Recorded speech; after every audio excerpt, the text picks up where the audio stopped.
배워서 즐거워하니 어찌 기쁘지 않으랴. 공자의 논어, 그 첫 문장에서 시작되는 이 말은 단순한 감상이 아닙니다. 이는 공자가 평생토록 추구했던 삶의 방식이자 인간 존재가 지녀야 할 가장 근본적인 기쁨의 본질을 담고 있는 말입니다. 배우고 익히며 그 안에서 스스로를 완성해 나가는 과정. 그것이 곧 인생이라 말할 수 있겠습니다. 공자는 하기 시습지 불영여로라 하였습니다. 배운 것을 때때로 익히는 것은 참으로 기쁜 일이라 했습니다. 이는 단순히 지식의 습득이 아닌 지혜의 내면화를 의미합니다.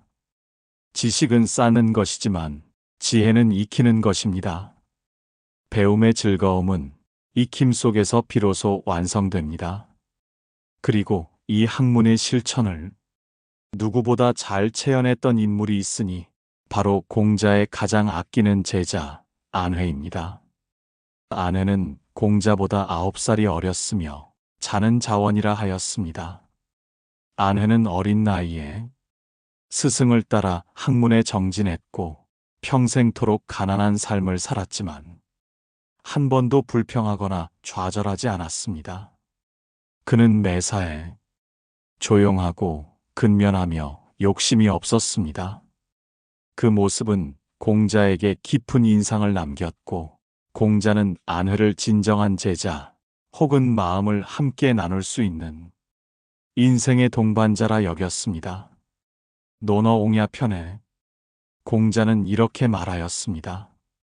현재회야 일단사 일표음 제루항 인불감기우 회야불객이락은 공자가 말씀하시기를 어질도다 안회여 한 그릇의 밥과 한 바가지의 물로 누추한 거처에 사니 다른 사람들은 그 근심을 견디지 못하는데 안회는 그 즐거움을 바꾸지 않는구나.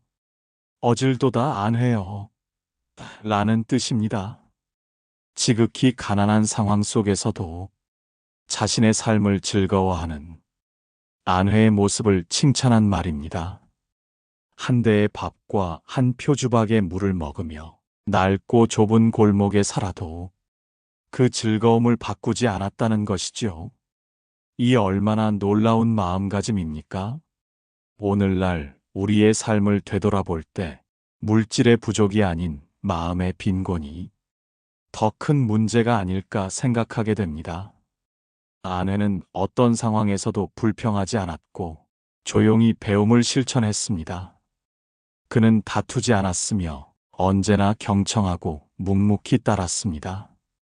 공자는 이를 두고 회는 참으로 배우기를 좋아하는 자이다. 그의 마음은 흐트러짐이 없다라고 말했습니다. 그는 지식을 자랑하지 않았고 항상 부족함을 느끼며 학문을 익혔습니다.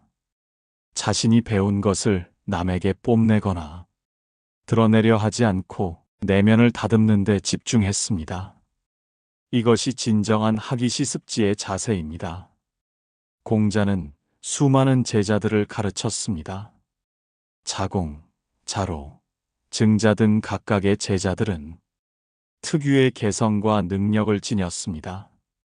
그러나 공자가 가장 깊이 사랑한 이는 안회였습니다. 그 이유는 단지 학문적 능력이 뛰어나서가 아니었습니다.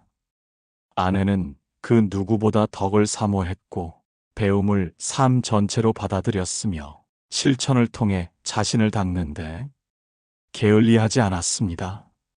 이러한 자세는 곧 공자의 사상과 완전히 합치되는 것이었습니다. 공자는 나와 하루 종일 말해도 아내는 한마디도 반박하지 않지만 그가 내 뜻을 다 이해하고 있음을 알 수 있다고 했습니다. 이는 아내가 단순히 말이 없는 것이 아니라 그 의미를 온전히 마음으로 새기고 이를 행동으로 옮기고 있다는 뜻입니다. 침묵 속에서도 배움이 있었고 고요함 속에서도 실천이 있었습니다. 또한 공자는 아내가 죽고 나니 나는 더 이상 누구와도 말할 수 없게 되었다고 했습니다. 아내는 젊은 나이에 병으로 세상을 떠났고 공자는 깊은 슬픔에 잠겼습니다. 당시 공자는 하늘이 자신을 버린 것 같다고 탄식했습니다. 그만큼 아내는 공자의 학문과 철학 그리고 감정적인 영역까지 깊이 공유하고 있던 제자였습니다. 우리는 이 안회의 삶을 통해 배움의 진정한 의미를 다시 생각해 볼 수 있습니다.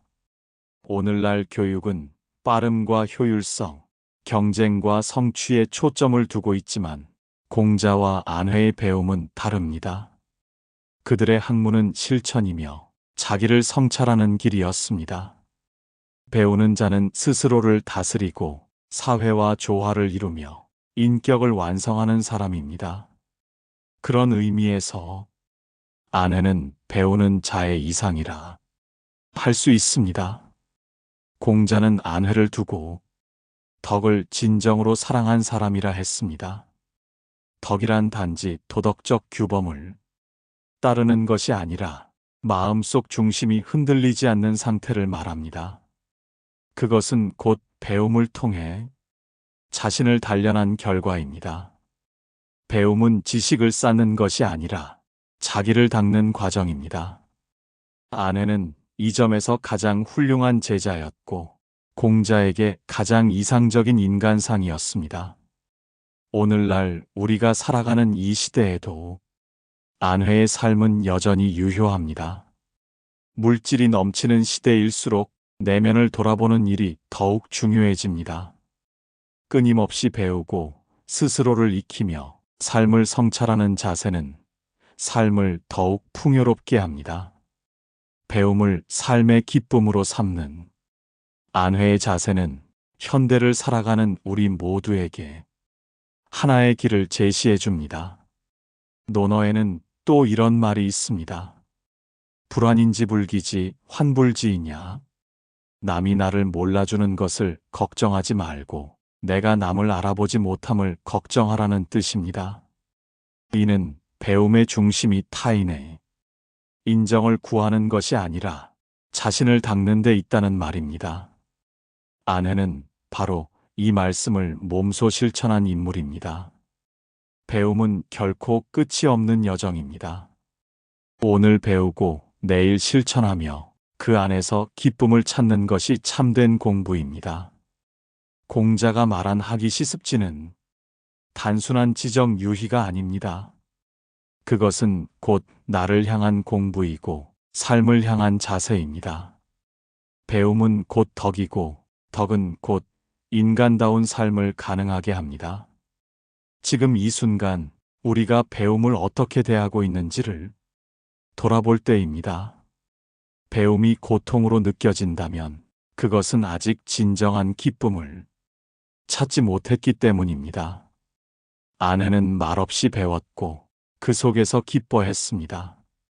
그는 한 번도 자신의 처지를 탓하지 않았고 늘 현재를 있는 그대로 받아들였습니다. 그리고 그 안에서 자신을 다듬었습니다. 그리하여 우리는 말할 수 있습니다.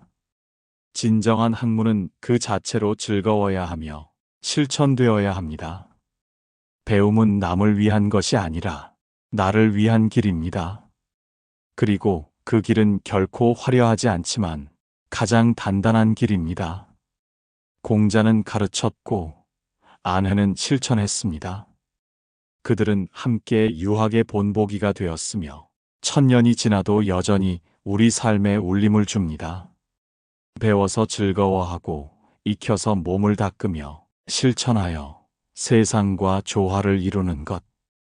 그것이야말로 우리가 추구해야 할 배움의 본질이라 할 수 있습니다. 이제 우리는 다시 그 첫 문장을 되새겨 봅니다. 배워서 즐거워하니 어찌 기쁘지 않겠는가.